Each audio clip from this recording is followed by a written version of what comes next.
একটা সুন্দর জঙ্গলে পশু পাখিরা খুব ভালোভাবে দিন কাটাচ্ছে এবং হাসি খুশি ছিল সব পশু পাখিরা, খুব আনন্দে ছিল সবাই।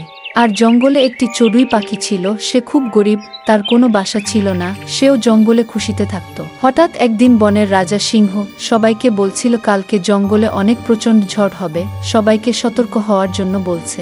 আগামীকালকে আমাদের জঙ্গলে বড় একটা ঝড় বইতে শুরু করবে, সবাই সতর্ক হয়ে যাও, যার স্থান থেকে কেউ বাহির হবে না। পরের দিন জঙ্গলে অনেক ঝড় বইতে শুরু করলো। এই গরিব চড়ুই পাখি বাসা না থাকায় ঝড়ের মধ্যে জঙ্গলের এক কোনায় বসে আছে, তার সাথে একটি অসহায় হরিণের বাচ্চা বসে আছে।